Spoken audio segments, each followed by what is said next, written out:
I may have let myself down in the past before, but trust me, I was no trivial girl. In those times, I saw how easy it was for me to recognize my truths, to accept and to become them. I saw how I did it all by myself and how it turned out very well. I saw how I succeeded, and now I intend to do even better. I intend to make a difference, and not because I'm a woman, but because I can. Alright, lovely, so this is how I welcome you back to a fresh episode of the Inyela Show. Yes, we said we were going to be back in April, and here we are. Yay, we made it. Anyways, it's so exciting to be back and to meet you all again. Indeed, this is a new beginning for the show and for all of us. Respect to all of you who believe in our cause and who have stuck around for the longest time. We're here only because you chose us. So, lovelies, in today's show, I'm going to introduce to you very inspiring young women leaders in Sierra Leone who are going to tell us how they are changing the gender world. You know, in previous years, women used to be looked upon as inferiors, given how the world made it look as though they weren't capable enough to fend for themselves, to make social, political, and economic decisions, and to lead. They were misunderstood, underrated, and mistreated. And little did the women themselves know of the consequences. Their bondage was perceived to be a normal way of life. And as a result, they couldn't discover their true potentials and secure their rights. They were left in the dark to waste. However, in today's era, we've seen how that narrative is changing by the day. How women have been able to liberate themselves from the shackles of injustice and oppression. There are millions of women in the world today who are raising the bar and setting the pace for all and every woman. And in today's show, two of those women are joining us to tell us how they are changing their lives, their communities, and the world at large. So welcome to the show, Barrister Fatmata Kamara, commonly known as Fatty K, and Miss Matilda Beatrice Jones. Fatmata Kamara is the Media and Communications Officer for Strong Women, Strong Girls, an organization which aims at promoting the rights of women and empowering young girls. She was the former country representative for Sierra Leone for the Pan-African Female Youth Leaders. She was also the Assistant Secretary General of the English Language Students Association and became the first elected president of the said association in 2014-2015. Upon graduation in 2015, she was awarded Best Graduate by Nurse and Equals Club, respectively, for having the highest grade point that year. In 2018, she emerged as the best speaker in the Intercollegiate Debate Championship in Parliament, representing Frobe College. In 2019, she represented Frobe College in the Pan-African Universities Debate Championship in Ghana. She holds a first-class degree in English language, in literature, and in law, respectively. Fatmata emerged as the second best student in 2021 at the Sierra Leone Law School. She works at Fornacisae, Cummins, Showers, and Co. Shidira Chambers. Matilda Beatrice Jones as a young entrepreneur with a bachelor's degree in mass communications, majored in public relations and advertisement from Frobe College. She has a vast experience in the field of HR and is presently practicing as the head of admin and HR at the 117 National Emergency Response Center under the Ministry of Health. Aside academics, Matilda has a keen liking for entrepreneurship and business. In 2019, she started Fruitly Crafts as a side hustle. Fruitly Crafts offers healthy fruit bowls and juice, fruit hampers, key treats, fruit desserts, starters, and edible fruit displays for events. Recently, amongst different social media recognitions and features, Fruitly Crafts was chosen as one of the businesses to be showcased by the Under 30 CEOs, a youth entrepreneur empowerment organization working in Sierra Leone, as their annual exhibition and summit. Fruitly Craft has a team of 3 other young workers. This is the Inula Show, and welcome to today's episode. We have here with us 2 inspiring young women leaders who are going to tell us how they are unapologetically changing the gender world. Hello, Tilda, and welcome to the Inula Show. Hello, and thanks for having me. How is business? I know, So much profit you're making these days, isn't that so? not really. Wow, I'm so proud of you. Congratulations. Thank you. And my lady Fatimata, how are you? I'm okay, I'm good. It's a Okay. pleasure being with you. How is the law practice going? We're copied. I heard you're already one of the best at the bar. Oh, really? They're just pulling my legs, I'm sure. They're Ah. just doing that. Congrats. Thank you.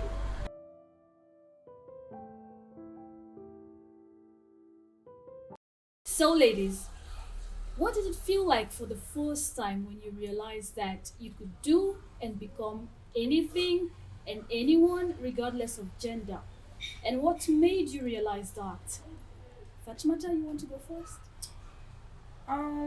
Thank you very much for the feeling. I can say is reassuring. You know, yes, I have made it and I will always do, because for me, the very first step you make into succeeding goes a very long way to your life being successful. So it's like a reassurance that you do it, and whatever you set your mind to do, you'd always do it. So the second part of the question is what the second part of the question. What made you realize that you could actually? Okay. For me, I think the one thing I was able to get is the fact that my self confidence is always intact, and that I got from my background. Because coming from a very humble background and getting to where I am today, for me, it means it doesn't matter. Even if you were born to the poorest of parents, if you are ready to succeed in life and you set your mind to it, then you get the most out of that particular adventure of yours. Tilda? Well, for me, it was very inspiring. It was great. The feeling was very, very, I can say, it's one of the feelings I would say it's unexplainable. And it started happening the day I started following my dreams. Right on the day I thought it's high time I start doing what I think I should be doing. You know, I went straight to my books, started taking notes, went to YouTube, started looking videos, studied. You know, coming up, I come from a family of strong women, I must say, and I had been seeing vivid examples of what it takes to be a strong woman and pursue your dreams, but I hadn't been doing it. So for me to start doing it, it was very inspiring for me. The day I started, you know, it was very inspiring, and I followed my dreams to this day. Doing that. What were your biggest challenges and how did you defeat them? Tilda? One of my greatest challenge was fear. I had this feeling of fear at the back of my head, even though I knew I was starting something that would lead to success, you know. But there was fear in the back at the back of my head. So I would say fear, lack of funds, less support from maybe family members, friends, you know. But I followed my dreams anyways. Okay. Barrister? For me, it's societal pressure. Um, we grew up in an environment where it was difficult to see girls turning out to be successful women. So everybody was thinking you are like any other girl.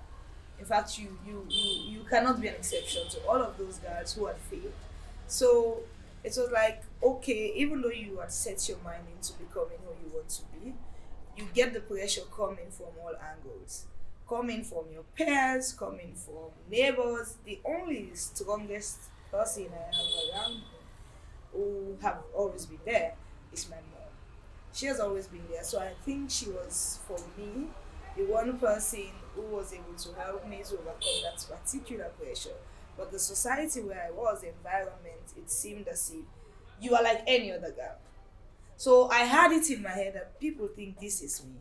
So no matter how I try, no matter how I push to make them believe that I'm no other person, I'm me, it will be a difficult thing for me. But I had my mom at my back telling me, you know, you had set your mind, even as a child, you know what you want, you have a sense of purpose, so just keep it that way. So I was able to overcome that particular fear. Okay. Now back to you, Fatimata. Going through your profile, it seems you've got quite a history with men. Given all your leadership roles you've taken, which on a larger scale are considered to be highly competitive and most times awarded to men. Now, how did you navigate through those moments and how did the men you interfaced with treat you like? Did you at any point feel bullied, like ignored or underrated? How did you beat that challenge? That's the most interesting part of my life journey. And like I said, it's made me who I am today. And all my life after I left secondary school, in the university, onto where I am today, um, I have always been around men. When I was in the university during my first degree, I had just my friend in class as a woman. All the others were guys. And my first encounter was my elections as the president for English Language Students Association, and it was with a guy.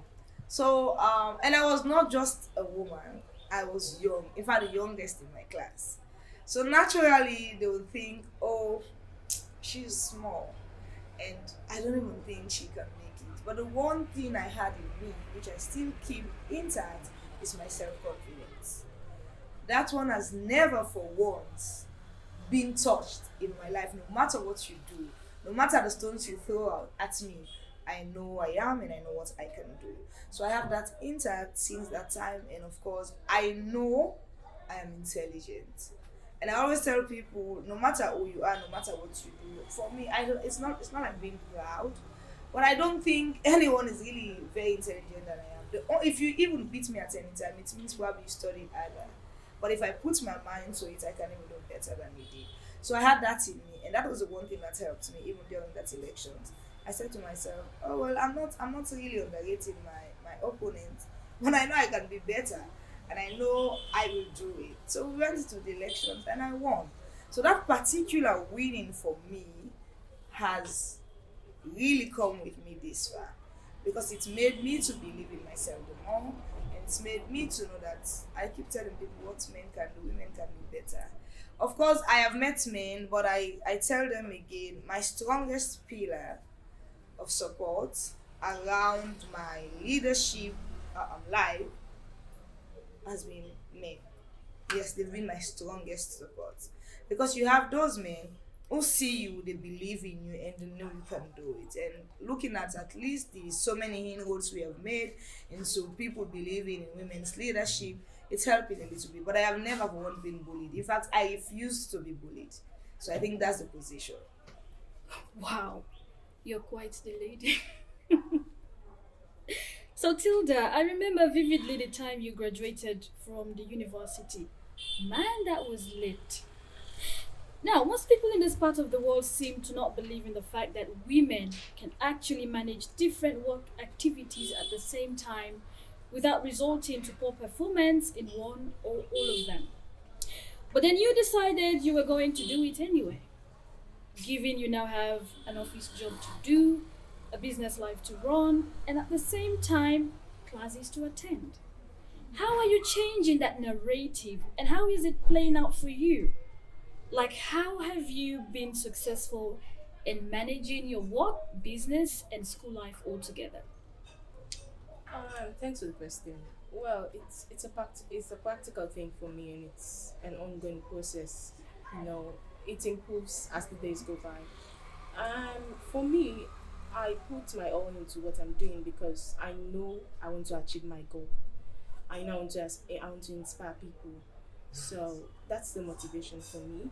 I multitask a lot, And I must say, one of the greatest blessings this generation has is the internet. So through internet, I do work, I do business, I do my activism, I brand myself. So I learn, I meet people, I network. So that has been it for me. Yeah. Okay, that's great, really.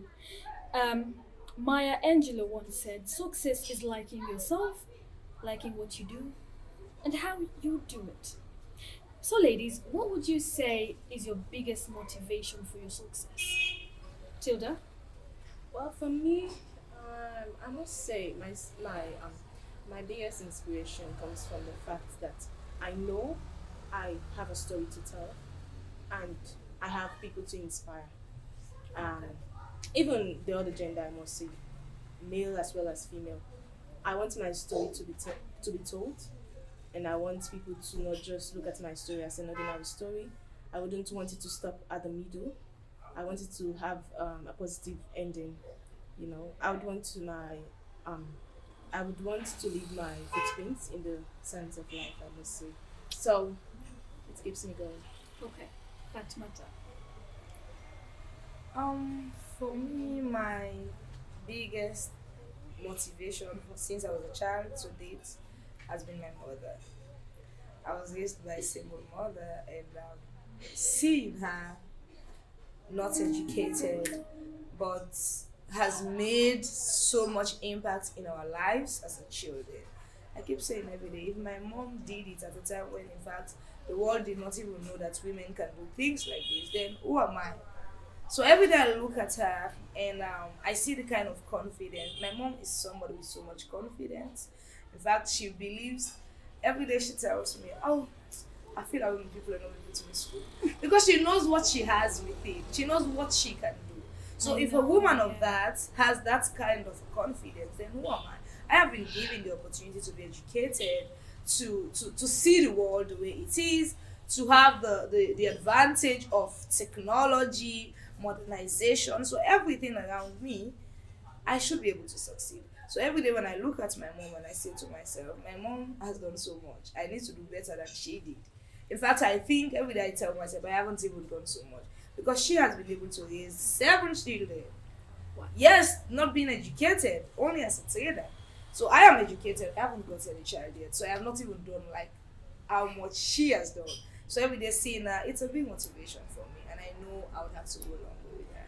Yeah, mother's always the biggest motivations. Okay, ladies, before I finally let you go, what would be your message for our fellow young women out there who may be finding it very difficult to make the desired change they want to see in their lives? Fatimata. For me, what I would say to them is that first of all, you have to be consistent. People should know who you are. They should be able to define you very clearly. If I have known Ila, for example, as a strong woman who is passionate about women's empowerment, who wants to succeed in life, I should know you for that. But I should not begin to see Ila today as this person, and the following day, Ila deviates from the person I am known. My respect for him, in fact, it will be going down. So in order for Consistency, you yeah. to make a change, you have to be consistent. You have to know what you want Yes, to do. you Yeah. need to know what you want and Yeah. what you want to achieve. And I tell people every day, live the change you want to see. Because your life speaks volume to people. You cannot tell someone to be this or this is what you believe in and then you're acting contrary. The message will not sink. No matter even if it's one person who believes in that, keep being you. That's one person who believes in you will be able to influence another person who will be looking up to you. So be the change you want to see, live the change you want to see, and keep pushing. It will go a very long way in making the world a better place for women. Wow, that was so great. Now, my lady Tilda. Well, for me, it would be perseverance. I want every young person to hold on to perseverance, to be ready for what the world is going to throw, because the world will definitely throw stones at you. You know, the day you start showing yourself out there, you face competitors. So you really need to be bold enough to stand up in as much as challenges will come your way, you know. And also, I would say, I would tell them to please make sure they make good use of the internet. You know, the internet is such a blessing to our generation. You know, but people are misusing the internet. People are using it to brand themselves in ways that is non-profitable. Yeah. You know, through the internet you can teach yourself, you can meet other people. You know, that will be beneficial to you. You know, brand yourself through the internet. So that's all I can say. Wow, ladies, thank you so much for sharing with us your amazing experiences and for inspiring us at the same time. You're welcome. We feel so blessed having you here today. It's a pleasure. And I must say as well that I'm very much proud of you both. Continue to be you and to soar. Thank you. The Thank you. world needs women like you. Thank you, darling. Thanks for coming. You're welcome. To our young women watching us, I truly hope that these incredible conversations we've had here today would have served as an inspiration for you to pursue your individual goals and the change you want to see in your lives. We're also pleased to announce to you that we're open to mentoring services for young people like you. To know more, please reach us via the contact information you see on your screen. And to the women who are working hard to make life so unaffected for every woman, we see you and we appreciate you all. And someday soon, your efforts are going to pay big time. Continue the good work. Okay, lovelies, we've come to the end of the show, but before we say bye-bye, I want to ask you to go and please subscribe to our YouTube channel at The Inyila Show and follow us on our Facebook page at Everything Inyila and be part of this amazing journey. To those of you who have already joined, thank you so much for choosing us and for supporting us. You guys are the best. The comeback has really been great. All thanks to our production crew, the Reality Lab, for all the amazing job they are doing. Alright, it's been a wonderful time and I hope you enjoyed it. Thank you so much for watching and please share this video. I've been your humble host, Mrs. Inyila Bote Conte Kalon. And until next time, I say live the life that you deserve. Nothing is more meaningful. Cheers.